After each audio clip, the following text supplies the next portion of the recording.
नमस्कार मित्रों, मैं ममता गुप्ता श्री हरि की कृपा में आपका स्वागत करती हूँ। दोस्तों, जब भी हम कोई व्रत करते हैं, कहानी करते हैं, तो उसकी हम कथा करते हैं। तो साथ में एक कथा हम गणेश जी की भी करते हैं। गणेश जी को प्रथम पूज्य देवता माना जाता है और इसीलिए सबसे पहले हमें गणेश जी की पूजा ही करनी होती है। इसी तरह हर कथा के बाद जो भी हम व्रत रखते हैं, उसके बाद हम एक गणेश जी की कथा भी कहते हैं। ये भी हमारा एक विधान है। जैसे यदि आप कार्तिक मास या अधिक मास नहाते हैं या फिर कोई भी और व्रत करते हैं, तो सभी पूजा और कथा के बाद गणेश जी की भी एक कथा कही जाती है। तो आज हम एक गणेश जी की कथा सुनेंगे। एक सास बहू होती है और सास का ये नियम होता है कि वो रोज गणेश जी की पूजा करती थी और साथ ही एक ब्राह्मण को खाना भी खिलाती थी। उसकी नई नई बहू आई होती है। बहू को रोज एक जने का खाना ज़्यादा बनाना पड़ता है, तो वो बहुत परेशान होती है। फिर एक दिन उसने सासू जी से कहा कि आज ब्राह्मण को खाना खाने के लिए मैं कहने जाती हूँ। उसने मन ही मन सोचा कि मैं एक छोटे से बच्चे को बोलकर आती हूँ ताकि वो कम खाना खाए और फिर उसे भी कम बनाना पड़ेगा, तो मुझे ब्राह्मण के लिए थोड़ा सा ही खाना बनाना पड़ेगा। ऐसा सोचकर वो चली जाती है। इधर गणेश जी सोचते हैं कि हमारी भाभी जीमन वास्ते छोटा बच्चा कहवा जा रही, मैं कोई छोटा बच्चा बन जाऊं, तो यानी कि मैं ही छोटा बच्चा बन जाता हूँ। मतलब गणेश जी तो अंतर्यामी है, वो तो सब जानते हैं कि ये छोटा बच्चा ढूंढ रही है। और ऐसा सोचकर गणेश जी बच्चा बनकर रास्ते में खेलने लग जाते हैं। और जैसे ही बहू निकलती है तो उससे बोलते हैं कि भाभी कहाँ जा रही। तो बहू बोलती है, भाया बामन का छोरिया जिमन वास्ते कहन जा रही। तो वो लड़का बोला कि मैं अभी तो बामन का ही छोरा हूँ, मोए कह दे, मैं जिम लूँगा। बहू खुशी खुशी उसको खाने को बोल देती है कि आज तो छोटा सा बच्चा है, यह तो उसे कम ही खाना बनाना पड़ेगा।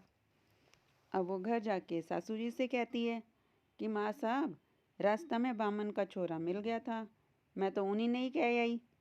तो सासू जी कहती है, ठीक है, अपने को तो एक बामन को जिमानो है, चाहे वो छोटो हो या बड़ो। वो सासू से फिर पूछती है, सासू जी का ही बनाऊं? तो सासू बोलती हैं, तेरी मर्जी है, जो बना ले, मतलब जो भी तुझे बनाना हो, जो भी तुझे अच्छा लगता हो वो बना ले। बहू ने सोचा आज तो मैं खूब सारी चीज़ें बनाऊं ताकि हम भी खूब खा लेंगे। ऐसा सोचकर बहू खीर, हलवा, पूड़ी, लड्डू, बाटी सब बना लेती है। जो भी उसे और अच्छा लगता है वो भी बना लेती है। और सासू जी से कहती है कि सासू जी जाओ बामन के छोरे को बुला लाओ। तो सासू जी कहती है, मैं नहीं जाऊँ, तू ही जा, मैं किसी और को बुला लाई फिर तू कहेगी, तो तू ही जा बुलाने के लिए भी। तो बहू जाती है, बाहर ही वो बच्चा मिल जाता है जिसे उसने पहले बोला होता है। बहू उसका हाथ पकड़ कर ले आती है और माँ साहब उसके हाथ मुँह धुलाकर गणेश जी का भोग लगाकर खाना खिलाने के लिए उसे बिठा देती है। गणेश जी जो भी परोसते हैं एक एक कौर में सब चीज़ें ख़त्म कर देते हैं। और बहू जब देखती है तो बड़बड़ करने लगती है कि नोत्यो तो छोटो सो और हो गयो मोटो सो, कि दोष किसको, दोष हमारी कर्मा को। तो गणेश जी सुनकर बोलते हैं कि माँ भाभी का ही बोल रही। तो सासू कहती है, बेटा नई छोरी है, थक जावे तो बोलबा लागे, तू तो पेट भर के खा।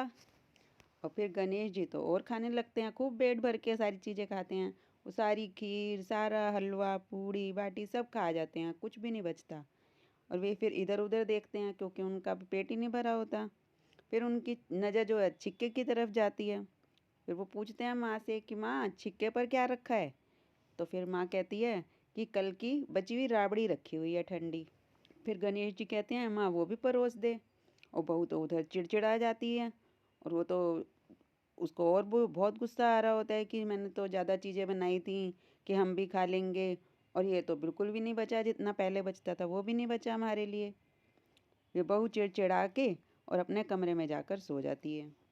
गणेश जी माँ से पूछते हैं, माँ भाभी तो घनी बोल रही, रूसू की टूटूं? तो सास कहती है कि बेटा टूट, रूठ बा कई काम, तो रूठने का क्या काम है यहाँ पे, तो टूट मत, थारा भाग्य से टूटूं कि भाभी का भाग्य से टूटूं? फिर सास कहती है, बेटा मुँह कए दिन, मैं कितने दिन की हूँ, थारी भाभी के भागे थे टूट। फिर गणेश जी कहते हैं कि म्हारा नीचा सोना की पेटी गड़ रही, चारी कोना में चार घड़ा दब रिया, निकाल लीजो। और माँ खीन उफन रही, तो माँ खीर चलाने चली जाती है। इतने में गणेश जी अंतर्ध्यान हो जाते हैं और रसोई में जाके क्या देखती है कि जो भी सारा सामान बहू ने बनाया था वो तो वैसे का वैसा है। फिर अब सासू बहू को जगाने के लिए जाती है कि अरे बेटा उठ जा रही। तो बहू कहती है कि गुस्से में होती है वो कहती है, थाका हाड़ का हुआ कि मारा हाड़ का हुआ। तो वो कहती है, अरे बेटा देख तो सही, रसोई में जो भी तूने सब बनाया था वो तो वैसे का वैसा ही रखा है, और वो तो धन भी बता के गए हो। ये सुन के बहू तो उठ के बैठी होती है और फिर क्या करती है, अपने घर के किवाड़ लगाती है और जहाँ गणेश जी जिम के गए थे वहाँ से खोद कर देखती है और वहाँ पे से तो सोने की पेटी निकलती है।